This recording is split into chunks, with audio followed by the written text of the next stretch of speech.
Medina Munawwara का वो दौर था जब इस्लाम पूरी दुनिया में फैल रहा था। अरब की सरजमी से उठी यह रोशनी अब दूर दूर तक पहुंच चुकी थी। कभी जो लोग अंधेरे, जुल्म और नाइंसाफी में जी रहे थे, अब वे इस्लाम की बराबरी, इंसाफ और भाईचारे की छाया में पनप रहे थे। उस वक्त मुसलमानों के खलीफा थे हजरत उमर फारूक रजी अल्लाहु अन्हु।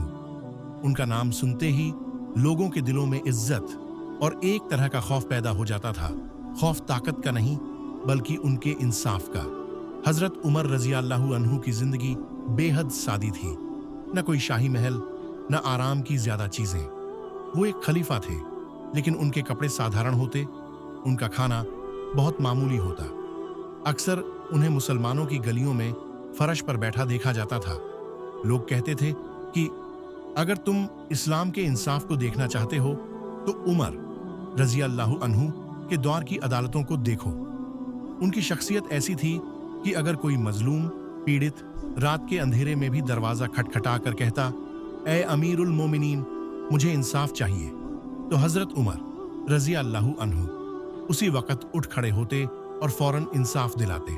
और सच यही है कि उनकी खलीफात हुकूमत के बारे में कहा जाता था, अगर फौरात दजला नदी के किनारे कोई कुत्ता भी प्यासा मर गया तो कयामत के दिन उमर रजी अल्लाहु अन्हु से पूछा जाएगा।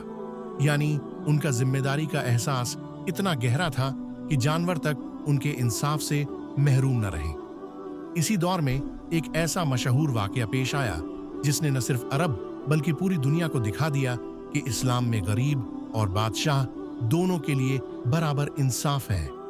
इस वाकये में एक गरीब इंसान और गवर्नर के बेटे का मुकदमा शामिल था, और इस मुकदमे ने हमेशा के लिए यह साबित कर दिया कि इस्लाम की अदालत में किसी का ओहदा, दौलत या खानदान मायने नहीं रखता। मिस्र उस दौर में इस्लामी हुकूमत का अहम हिस्सा था। वहां के गवर्नर थे हजरत अमर बिन आस रजी अल्लाहु अन्हु, जो बहुत समझदार और तजुर्बेकार सहाबी थे। उनकी हुकूमत में मिस्र तरक्की कर रहा था, लेकिन एक रोज मिस्र की गलियों में एक ऐसा वाकया पेश आया जिसने सीधे मदीना तक हलचल मचा दी। मिस्र में लोग एक खेल खेलते थे, घोड़ों की दौड़। ये दौड़ वहां के अमीर और आम लोग दोनों को बेहद पसंद थी। उस दिन भी लोग जमा थे। दौड़ शुरू हुई, घोड़े तेजी से भागे और धूल का बादल आसमान तक उठ गया। एक गरीब मिस्री नौजवान भी इसमें शामिल था। उसका घोड़ा इतनी तेज निकला कि गवर्नर अम्र बिन आस रजी अल्लाहु अन्हु के बेटे का घोड़ा पीछे रह गया। जैसे ही दौड़ खत्म हुई और गरीब नौजवान आगे निकला, गवर्नर का बेटा बर्दाश्त न कर सका। वह गुस्से से लाल हो गया और सबके सामने उस गरीब नौजवान को कोड़े से मारते हुए बोला, तू मेरी बराबरी कैसे कर सकता है? याद रख, मैं अम्र बिन आस का बेटा हूं। यह सुनकर वहां खड़े लोग खामोश रह गए। किसी ने आवाज नहीं उठाई, क्योंकि सामने हुकूमत का बेटा था। लेकिन उस गरीब नौजवान का दिल टूट गया। उसके चेहरे पर चोट से भी ज्यादा गहरी चोट उसकी इज्जत पर लगी थी। उसने सोचा, क्या सिर्फ गरीब होने की वजह से मैं जिल्लत सहूं? क्या इस्लाम यही सिखाता है कि अमीर और ताकतवर चाहे जो करें और गरीब सिर्फ सहता रहे? उसके दिल में आग जल उठी। लेकिन वो जानता था कि दुनिया में अगर कहीं इंसाफ मिलेगा तो सिर्फ मदीना में, जहां खलीफा मुस्लिमीन हजरत उमर फारूक रजी अल्लाहु अन्हु बैठे हैं। गरीब नौजवान ने सफर का इरादा किया। वह मीलों का सफर तय करके मिस्र से मदीना पहुंचा। उसके पैरों में छाले पड़ गए, चेहरे पर थकान थी, लेकिन दिल में हिम्मत थी। आखिरकार मदीना पहुंचकर उसने सीधा खलीफा के दरवाजे पर दस्तक दी। उस वक्त हजरत उमर रजी अल्लाहु अन्हु एक साधारण कपड़े में मस्जिद नबवी के पास बैठे थे। किसी बादशाह की तरह नहीं, बल्कि आम आदमी की तरह। गरीब ने रोते हुए अपना हाल बयान किया, ए अमीरुल मोमिनीन, मैं मिस्र से आया हूं। आपके गवर्नर अम्र बिन आस के बेटे ने मुझे नाहक मारा। उसने कहा कि मैं बड़े लोगों का बेटा हूं और तुम मुझसे बराबरी कैसे कर सकते हो? ये सुनते ही हजरत उमर रजी अल्लाहु अन्हु की आंखें गुस्से से भर गईं। आप खड़े हो गए और बुलंद आवाज में बोले, क्या इस्लाम में कोई अपने आप को दूसरे से बड़ा समझ सकता है? इस्लाम में किसी को दूसरे पर जुल्म करने की इजाजत नहीं दूंगा। उस वक्त ही आपने हुक्म दिया कि गवर्नर अम्र बिन आस और उनके बेटे दोनों को मदीना बुलाया जाए। मदीना की सुबह हल्की धूप और ठंडी हवाओं के साथ आई थी। लोग मस्जिद नबवी के आसपास इकट्ठा थे। कुछ अपनी रोजमर्रा की बातें कर रहे थे, कुछ व्यापार की तैयारी में व्यस्त थे।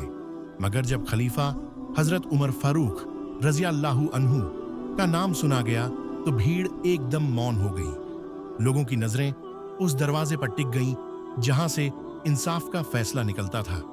जब गरीब मिस्री ने अपनी दास्तान सुनाई थी तो उस दर्द भरी आवाज ने किसी के भी सीने को झकझोर दिया।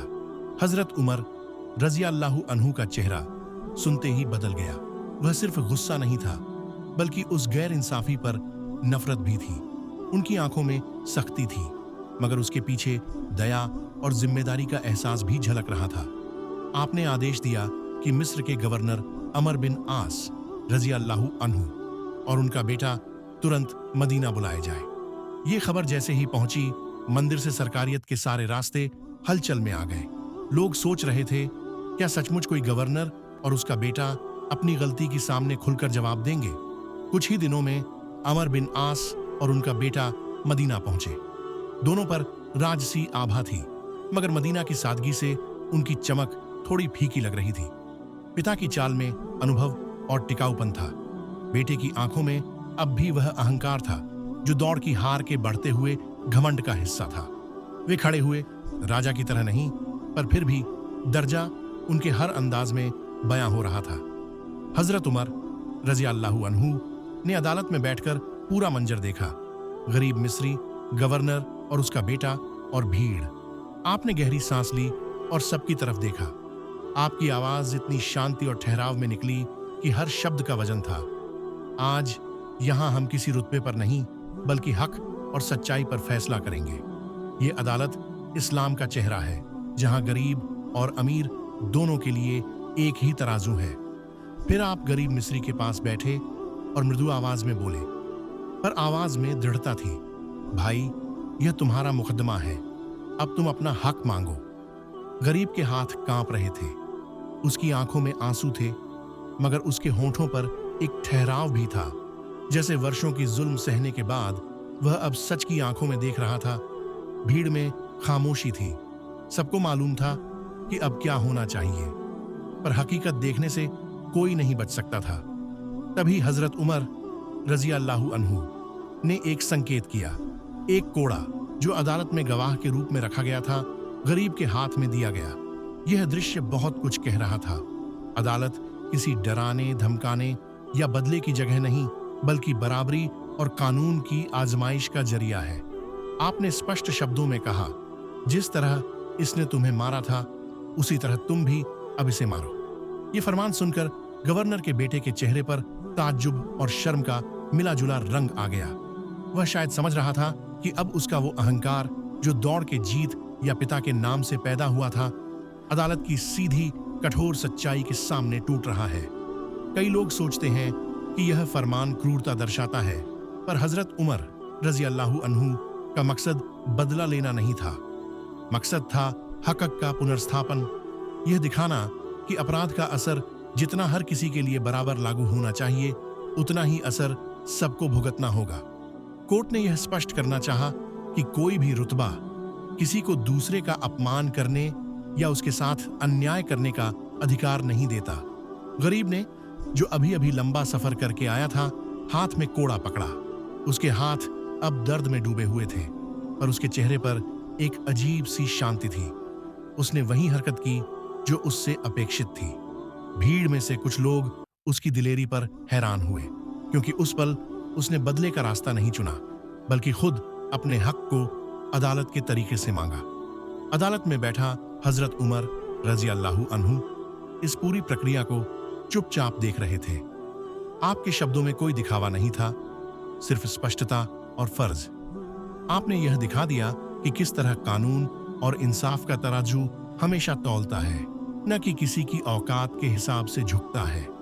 यहां भीड़ के चेहरों पर मिश्रित भाव थे, कुछ की आंखों में राहत, कुछ की आंखों में शर्म और कुछ के दिलों में गहरा सबक उभर आया कि असली ताकत इंसाफ में है, न कि रुतबे में। अदालत की खामोशी में सिर्फ सांसों की आवाज सुनाई दे रही थी। गरीब मिस्री के हाथ में अब वह कोड़ा था, उसी कोड़े की तरह जिससे उसे अपमान और चोट सहनी पड़ी थी। भीड़ की निगाहें तीनों पर जमी थीं, गरीब पर, गवर्नर के बेटे पर और अदालत की मेज पर बैठे हजरत उमर रज़ियल्लाहु अन्हु पर। गरीब ने धीरे धीरे कोड़ा ऊपर उठाया। हर एक कदम, हर एक सांस जैसे फैसले की गंभीरता को बयान कर रही थी। उसके भीतर बहती हुई पीड़ा और थकान के बीच अब एक अजीब सी ठहराव भी था, जैसे वह जानता हो कि न्याय पाना ही सबसे बड़ा सुकून है, चाहे वे रास्ते कितने भी कठोर क्यों ना हो। उसने वही किया जिस तरह से उसे मार के अपमानित किया गया था, उसी तरह गवर्नर के बेटे को कोड़े मारना शुरू किया। चाबुक की चोटें हवा में रफ्तार से टूटती और हर चोट के साथ उस भीड़ के दिलों में एक साथ संदिग्ध, शर्म और सुकून जाग रहा था। कोई चीख नहीं थी, सिर्फ उस अदालत की सदाओं में एक तरह की सच्चाई गूंज रही थी कि यहाँ कोई बड़ा छोटा नहीं, केवल हक और जुल्म का हिसाब होता है।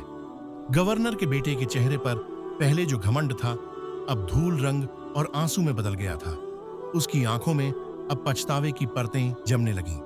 वह समझ गया था कि दौड़ की जीत उसे असल में किस हद तक बड़ा नहीं बनाती, और उसका पिता का नाम भी उसे इस आंखों से न दे सका जो इंसाफ के समक्ष झुक गया।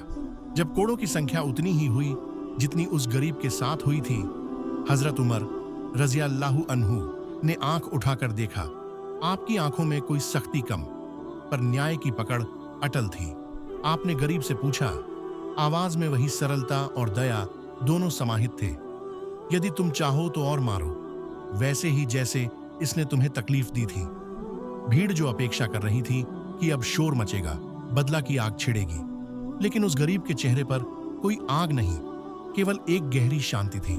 उसने कोड़ा नीचे रखा, हल्की सी मुस्कान या शायद सिर्फ एक मन की हल्की राहत के साथ बोला, अमीर उल मोमिनीन, मुझे अब इंसाफ मिल गया है, मैं माफ करता हूं। यह शब्द सुनकर जैसे समय थम गया। माफी, एक छोटा सा शब्द, पर उस लम्हे में उस शब्द के अंदर समाया हुआ गर्व, सहनशीलता और इंसानियत की विशालता सबके सीने में दहकने लगी। वह माफी किसी कमजोरी का निशान नहीं थी, यह उस गरीब का वह फैसला था जिसने अपमान और दर्द से ऊपर उठकर इंसाफ और इंसानियत को चुना। भीड़ में से कुछ लोग रो पड़े, कुछ की आंखों में लाज और कुछ की आंखों में राहत। गवर्नर के बेटे का चेहरा अब पूरी तरह बदल चुका था। उसकी आंखों में पश्चाताप का अंधेरा छा गया था। उसने अपने पिता की ओर देखा, जैसे पूछ रहा हो, क्या यही हमारी ताकत है? क्या यही वह पहचान है जो हमने समझी थी? हजरत उमर रज़ियल्लाहु अन्हु ने नर्म मगर स्पष्ट आवाज में कहा, इंसाफ मिला है, और जब इंसाफ मिल जाता है और पीड़ित माफ कर देता है, तो यही इस्लाम की असली जीत है। हमें ताकत को लोगों पर हावी करने के लिए नहीं, बल्कि लोगों के हक की रक्षा के लिए प्रयोग करना चाहिए। ये वाक्य सुनकर अदालत में बैठे हर शख्स की रूह झकझोर उठी। ये मंजर सिर्फ एक कानूनी फैसले का नहीं था, यह एक नैतिक और आध्यात्मिक शिक्षा बन गया। उस दिन हर कोई सीख गया कि सच्ची शान और असली इस्लामी रवैया ताकत के दंभ में नहीं, इंसाफ और दया में है। गवर्नर और उसका बेटा चुप हुए। पिता ने गहराई से झुककर उस गरीब के आगे नतमस्तक होकर माफी मांगी, न सिर्फ अपनी औपचारिक गलती के लिए, बल्कि उस असमक अधिकार की निंदा के लिए जिसने उनके बेटे को अंधा कर दिया था। भीड़ ने उस पल में एक नई उम्मीद देखी कि हुकूमतों का मतलब सिर्फ शासन नहीं, जज्बा-ए खिदमत भी होता है। और इस तरह अदालत खत्म हुई। पर अदालत की सिख उस दिन के बाद कहियों में गूंजती रही कि चाहे कोई बादशाह हो या गरीब, इस्लाम में इंसाफ एक बराबर तराजू है, और माफी और दया इंसाफ को और भी बड़ा बना देती हैं। अदालत का मंजर अब शांत हो चुका था। गरीब मिस्री ने अपना हक पा लिया था और माफी देकर इस्लाम की असली रूह सबके सामने दिखा दी थी। भीड़ में खामोशी थी, लेकिन वह खामोशी खाली नहीं थी। उसमें हैरत, तज्जुब और गहरी सोच की गूंज थी। गवर्नर अम्र बिन आस रज़ियल्लाहु अन्हु और उनका बेटा झुके खड़े थे। बेटे का सिर शर्म से झुका हुआ था और पिता का चेहरा गंभीर था। उन्हें समझ आ चुका था कि खलीफा की अदालत में किसी को रुतबे या रिश्ते से बचाया नहीं जा सकता। इसी खामोशी को तोड़ते हुए हजरत उमर फारूक रजी अल्लाहु अन्हु ने अपनी निगाहें गवर्नर अम्र बिन आस रजी अल्लाहु अन्हु पर डाली। उनकी आंखों में न गुस्सा था न तिरस्कार, बल्कि एक ऐसा दर्द था जो एक हाकिम अपने जिम्मेदार साथी को समझाते हुए महसूस करता है। आपकी बुलंद और साफ आवाज मस्जिद की दीवारों से टकराकर गूंजी, अमर, तुमने लोगों को कब से गुलाम बना लिया, जबकि उनकी मां ने उन्हें आजाद पैदा किया था। यह जुमला सुनकर पूरी महफिल पर जैसे सन्नाटा छा गया। हर चेहरा स्थिर हो गया, हर नजर झुक गई। यह सिर्फ एक सवाल नहीं था, यह हकीकत का ऐलान था, एक ऐसा ऐलान जो हमेशा के लिए इंसाफ की मिसाल बन गया। भीड़ में मौजूद लोग एक दूसरे को देखते रह गए। हर किसी के दिल में यह आवाज गूंज रही थी, इंसान इंसान है, चाहे वह अमीर का बेटा हो या गरीब का। किसी को हक नहीं कि वह दूसरे को अपने से नीचा समझे। अम्र बिन आस रज़ी अल्लाहु अन्हु ने सिर झुका लिया। वह जानते थे कि खलीफा ने यह बात सिर्फ उनसे नहीं, बल्कि हर आने वाली हुकूमत और हर ताकतवर से कह दी है कि हक और इंसाफ की बुनियाद पर ही समाज टिक सकता है। यह जुमला उस दिन की अदालत की सबसे बड़ी सीख बन गया। ये वह आवाज थी जो सदियों बाद भी गूंजती रही, मस्जिदों में, अदालतों में, किताबों में और हर उस जगह जहां इंसाफ और बराबरी की बातें होती हैं। उस दिन हर शख्स ने अपने दिल में यह सबक बसा लिया कि इस्लाम की असली ताकत तलवार या दौलत में नहीं, बल्कि इंसाफ और आज़ादी में है। मदीना की उस अदालत में जो कुछ हुआ वह सिर्फ एक मुकदमे का फैसला नहीं था, बल्कि पूरी दुनिया के लिए एक पैगाम था।